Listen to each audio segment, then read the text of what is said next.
Welcome to the EHE Fast Growth Podcast. I'm Simon Landy, the CMO here at EHE Ventures Studio. This series is where ambitious founders and forward-thinking investors come to scale big ideas the Venture Studio way. Whether you're building, backing, or just exploring what startup success looks like, you're in the right place. Let's get started. Hi, and welcome back to another episode of Fast Growth the Venture Studio way. Today, we're tackling a chunky topic that most early stage founders do think about often, but dismiss because they don't know where to go for the right advice, or they think it's too much like hard work.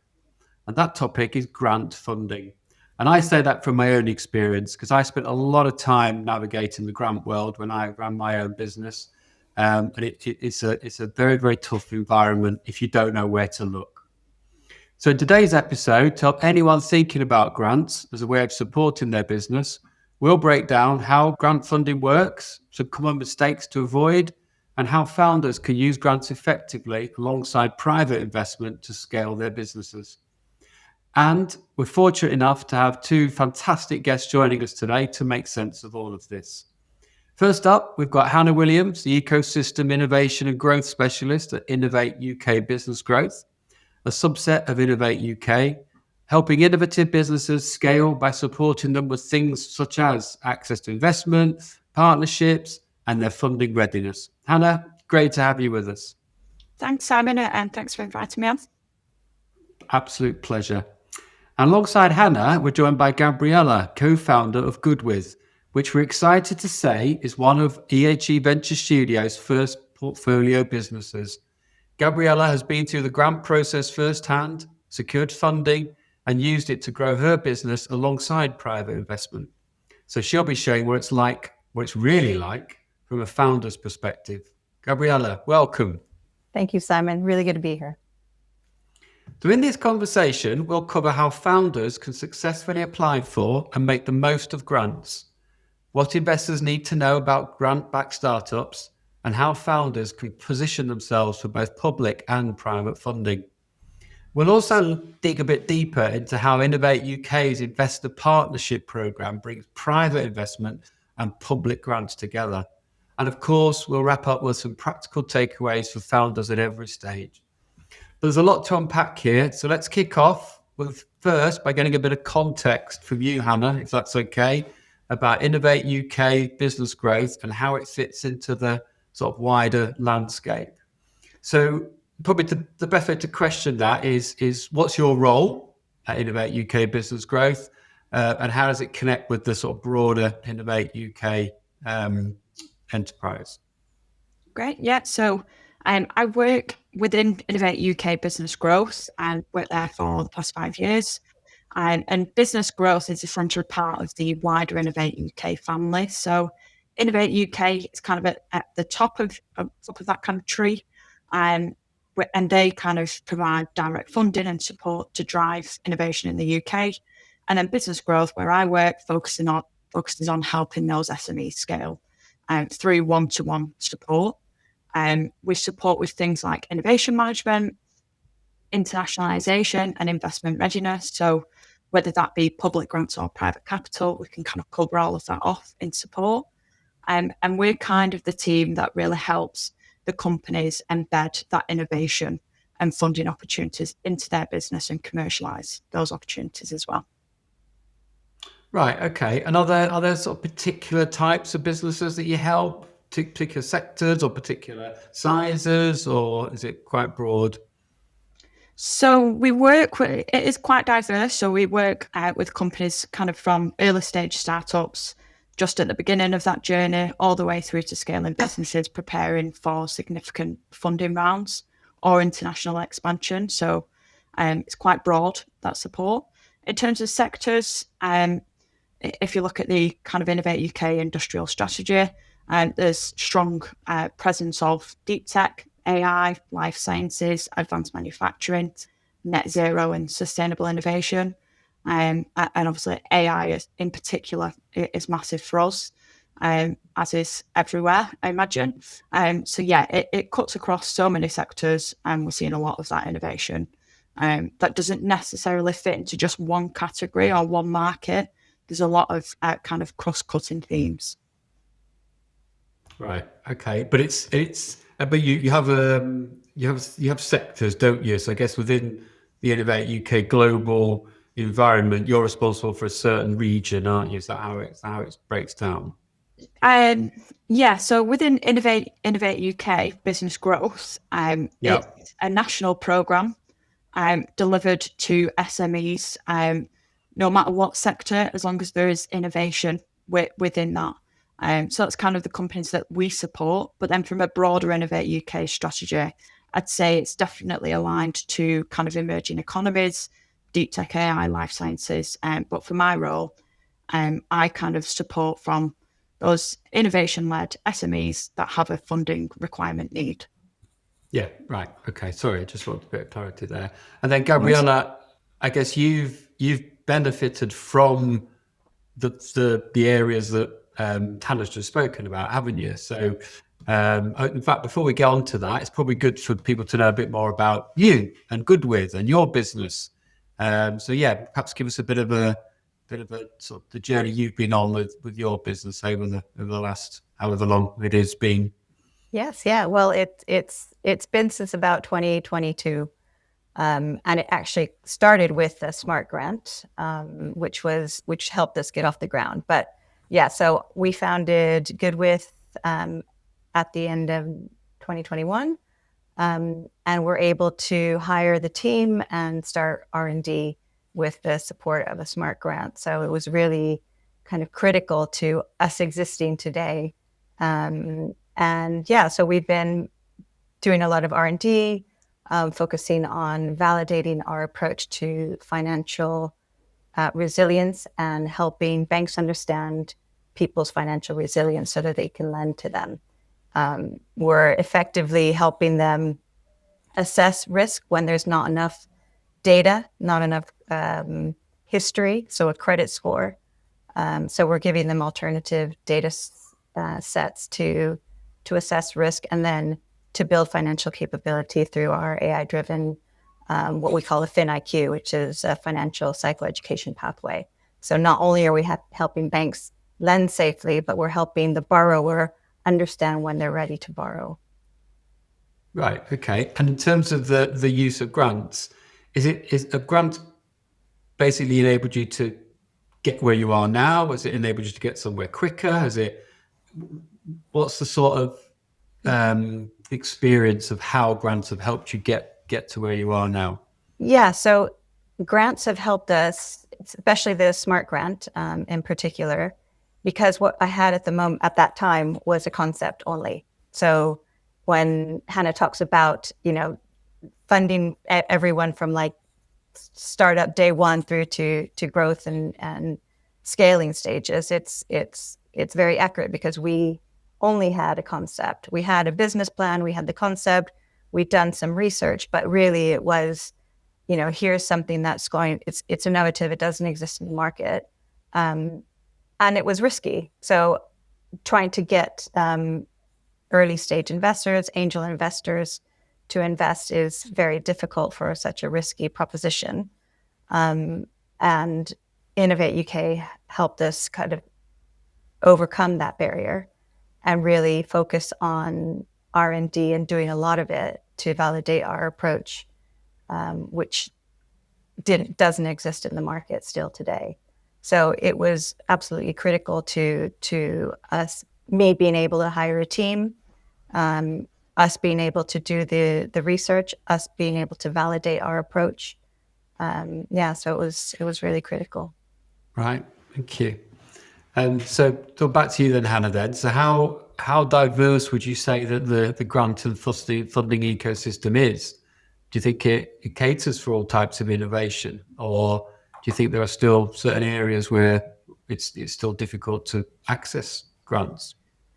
Yeah, so I think it's definitely come a long way in the last few years. There's much more sectoral breadth, different types of funding available than probably ever before.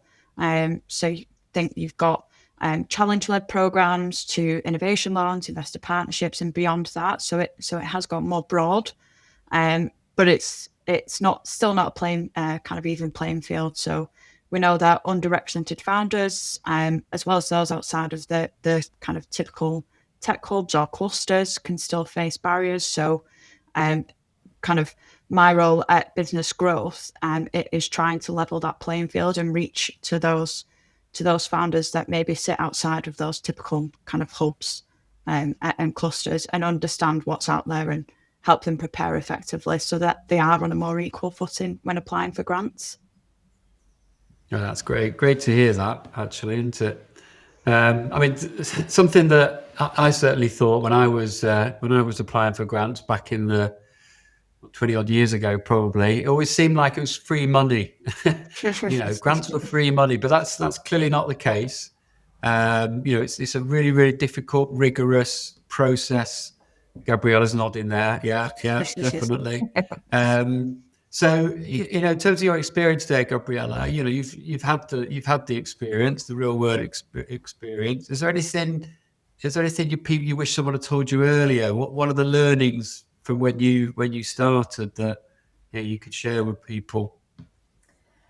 Yeah, I think one of the learnings, a big learning actually, when we first put an application through, was understanding what people wanted to see and what people were judging us on. So really, we had a clear idea of what we were going to do, but how do you explain it in an application that's 400 words and 10 questions? So really refining the proposition, really understanding what the opportunity was. So, really doing our research to understand and to be concise about how we responded to these questions. So it seems not that daunting when you think about 400 words, 10 questions, but I mean, all the preparation that you have to do to get there and to be convincing is enormous. It took us, I would say, the first Smart Grant took over 6 months at least to prepare, because essentially what you're doing, and we were at concept stage. So essentially what I was doing was putting together a whole business without having the business ready. And it's that rigorous and that time consuming. But as I said, for us, it was innovative. It was a step change in what existed in the market. So being able to prove it and being able to be prepared to deliver it, and showing that we had the team and the processes in place to deliver it were the critical steps that we needed to evidence. And that, I think, people say it's going to take you a while, it's going to take a long time, but when you're actually doing it, you really realize how much effort it takes. So that was one thing that eventually I understood we needed to set time aside for putting that whole business plan and concept together as thoroughly as possible so that we could explain it concisely. And did you have someone like Hannah sitting alongside you helping you do that? We didn't in the first grant. We did get support once we got the grant. Okay. So we're in the Southwest. I'm in Cornwall and my co-founder's in Devon. So we worked with a business growth program down here. Yeah. And they were fantastic. They were great. And the support then is very personalized to your needs and your requirements. So that was very beneficial kind of moving forward. But I think that was the biggest piece of learning that we did whilst putting the grant application together.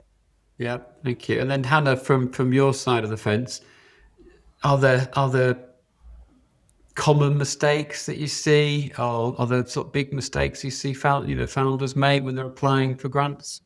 Yeah, so I think the main one is always underestimating how rigorous the application process is. I think sometimes found around how good the tech is, but actually the application should be focused on a clear articulation of the market potential, delivery plan, the capability of the team, and the outcomes. So, it's a grant isn't just a cash injection. It's a strategic growth tool for that business to de-risk innovation. So building out the business case for impact and value is crucial, and I think sometimes that can get overlooked in those grant applications. Yeah, and to follow on from that, Hannah, that's sort of the question I just asked Gabriela actually, which is obviously you don't directly award grants, but you support businesses looking to apply. What kind of support do you provide, to help founders with their application? Yeah. So we work with founders really to assess their readiness for grant applications. So the first question usually is it the right grant for them? And is it the right grant at the right time? And then we kind of build out a strong project narrative. We help them ensure their application aligns with the funder priorities. We'll support on things like market research, commercial strategy, business models, all of those things that kind of go into a business plan, that you'll need to put into the application. We can support on, whether it be through kind of coaching or supporting on market research. So yeah, it really helped them build up their readiness for those applications. Yeah, that's good. And then, Gabrielle, I think you've answered this actually, but in terms of grant funding versus sort of equity funding, I guess the unique advantage, or one of the main unique advantages over the grant funding, as you said, is because you were a piece, you were a concept, you weren't an up and running business. You'd find it very difficult to equity funding, whereas grant funding was something that you worked hard to get. Is there any other ways in which grant funding has advantages over equity funding in your case? Well, in the case of getting a smart grant, obviously it becomes more attractive for investors. So it's easier then to attract the investment that you need, because you do need to match the grants in most cases, not all cases, I think, but definitely for a smart grant for a small business like ourselves, a small SME, the intervention is 70% of a project. That means we still have to raise 30%. But then having, a smart grant Innovate UK award then means it's easier to go out to the market and say, this is what we're doing. Innovate UK they believe in us and are supporting us, and we need to raise the additional 30%. So that became a very good, I guess, selling point. And as they're very competitive, it's not a lot of people can go out to the market saying that. So it became easier to raise money. So that was another advantage that it gave us. But it also and it gives us, we retain that equity that we would have had to give away. We retain more control. We aren't as rushed in terms of, so if you're doing something that's very heavily R&D, you have a little bit more freedom and a bit more time, because what you're doing hopefully is novel. And there isn't as much pressure to produce something, put it out in the market and try to sell it. So for us, it was very critical that we had the time to do the R&D and to really validate our approach. And that's showing benefit now, because we're working with very risk-adverse industry, which is the financial services. And we've been able to show, well, we validate, all the validation that we've done, it's science and evidence-based, which is expensive, quite frankly. So that's where it's been extremely beneficial to us. That's interesting, because that's something I didn't realize, that you could go and get the 70% guaranteed from Innovate UK and then go out and find the 30. You don't have to find the 30 first. It kind of happens in parallel, because I was out, trying to raise funds. So I had some interest. But then when we got the approval for the grant, then you have to close that interest. Okay. So closing that interest became easier. But obviously I had to have had the conversations early on, so that if and when, because it's a big if, then we could say, well, we got it, now we need to raise it 30%. So yeah, it was warming everyone up for the possibility. And I don't know what the success rate is today, but it was tiny back then too. So yeah. Right. Well, that's good.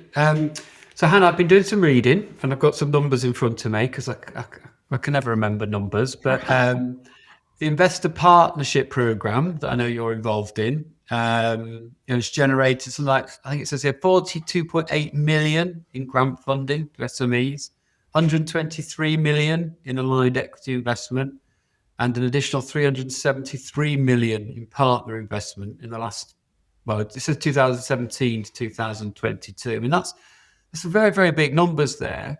So how does that program work overall? And I know there's, you keep bringing out new initiatives. I know there's a new one that's come out quite recently, the Growth Catalyst, I think it's called.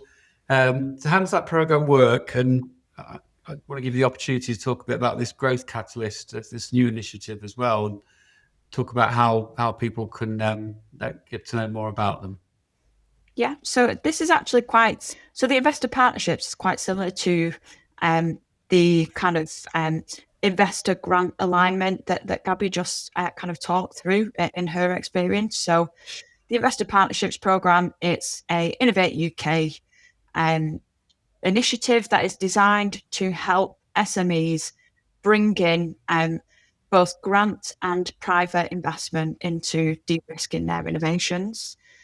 So essentially, it's usually aligned grant and private equity investments, and then you would need to have an investor on board that would multiple invest alongside that to cover off a specific project, essentially. So the Growth Catalyst, it's just been launched recently. I think it closes on the 2nd of July, I think. That is a new project. It's a pilot program within this offering. It's targeting late stage startups, particularly in clean tech, climate tech, clean energy. And it's essentially to help them with a specific project scope. So projects can be up to 2 million in size, and up to 70% of that can be grant funded. There are some eligibility criteria that I won't go into, but you can kind of go on the website and have a look at it. But essentially, it's bringing in those investors and grants to de-risk that innovation. And how often do you think you bring out these new initiatives? Because they seem to have them throughout the year, don't you? Yeah, definitely. So it's difficult to say guaranteed what that looks like. Obviously, there's a lot of factors which come into the decision of how Innovate UK deploy those grants and that capital. But I do know that for the investor partnerships program within the Growth Catalyst, obviously we've launched the late stage startup clean energy one, and I think they have 2 more rounds planned this year. And the next one is going to be for pre-seed early stage companies. I'm not sure what that sector focus is going to look like, though. They may be different to clean energy and climate tech. Okay, well, that's interesting to know. So for any investor then that's interested in working with grant-backed businesses through this program, is it quite a straightforward process? Is it up to anyone? How does that work? Yeah, so the Investor Partners program works by, I think there's about 170 plus at latest count of investors that are on the approved Investor Partnerships program. Those investors can go on to that program by kind of reaching out and completing an EOI to Innovate UK. And then they'll go through a due diligence process just to make sure that they align with the program's goals and can provide both capital and strategic value to the businesses that they invest in. So from both sides, from a founder perspective, you know that the investors that you're speaking with have gone through a due diligence process.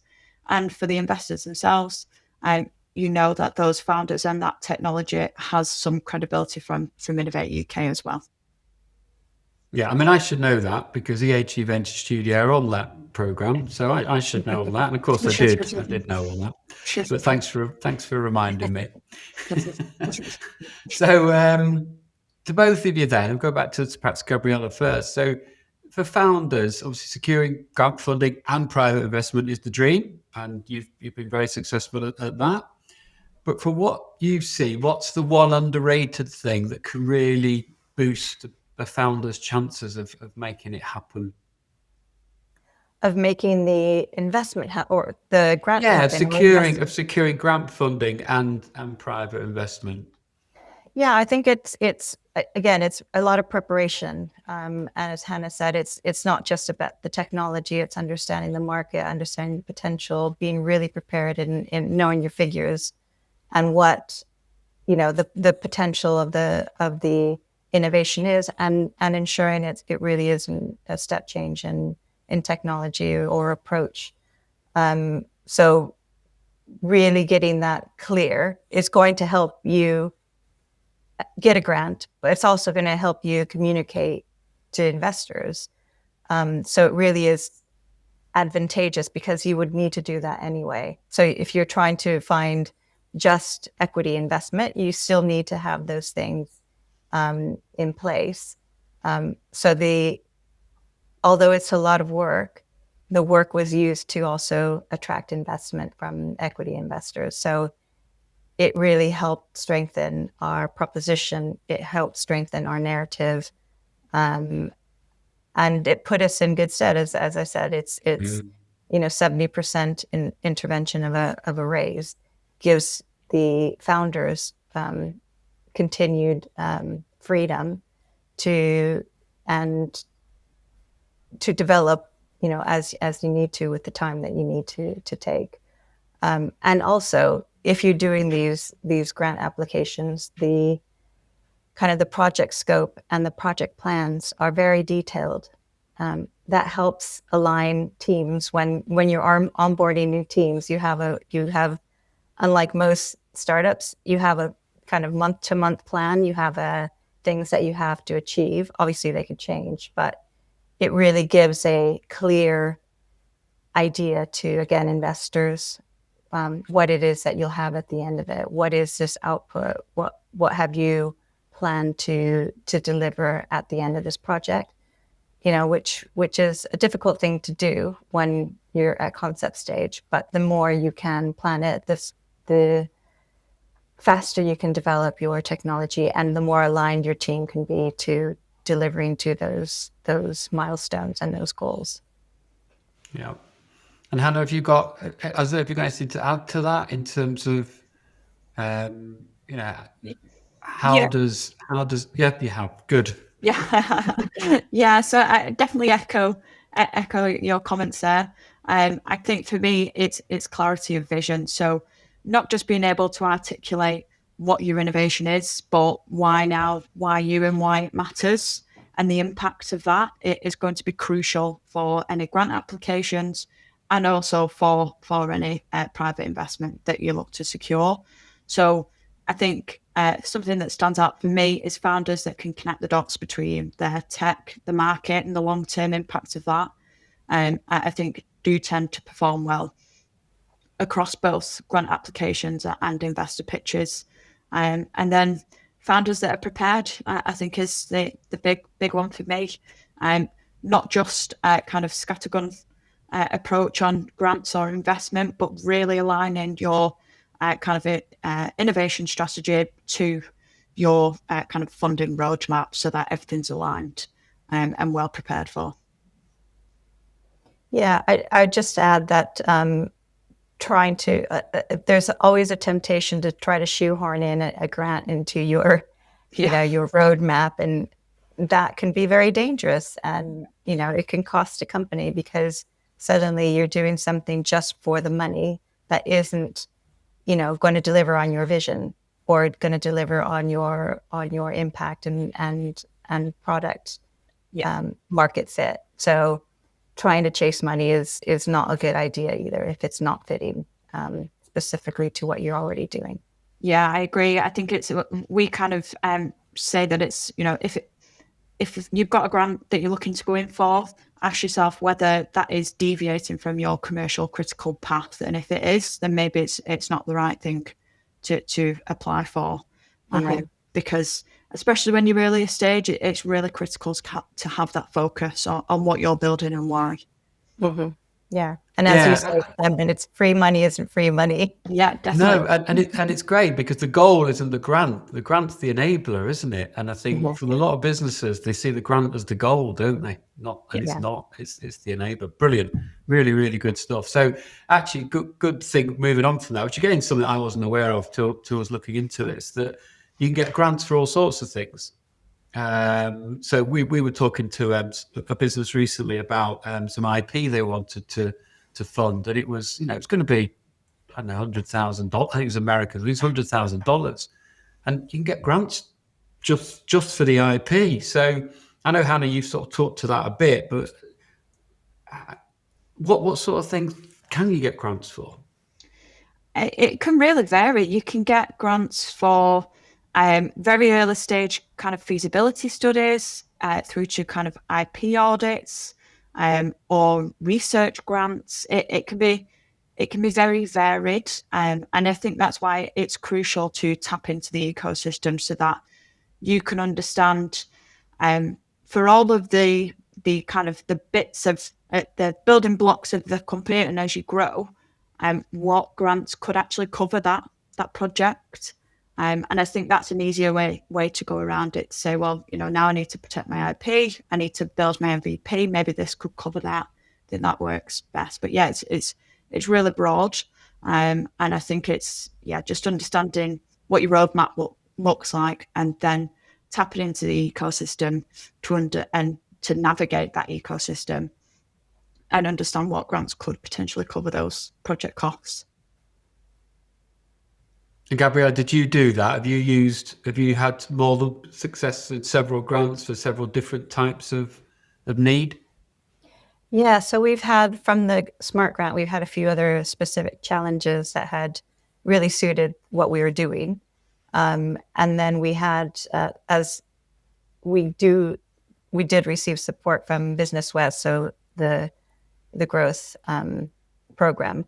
Yep. They also help us kind of identify things. So the IP, we got some funding for IP, and we did some UX work that was supported by the catapult, maybe.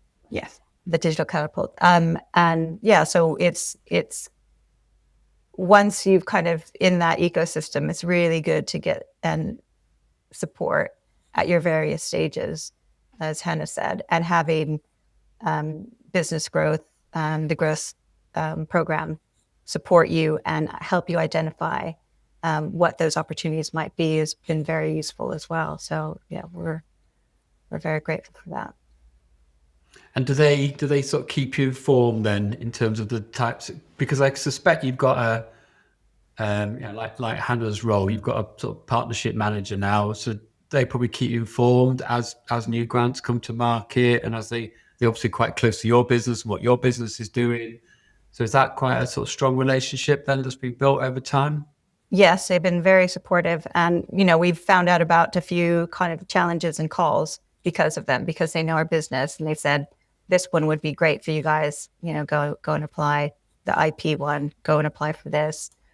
So yeah, all the support that we get now, we're not that frequently, looking. So it's been something that they, this team know what we're doing, what stage we're at, what we might need. Mentorship and guidance is what they support us with as well.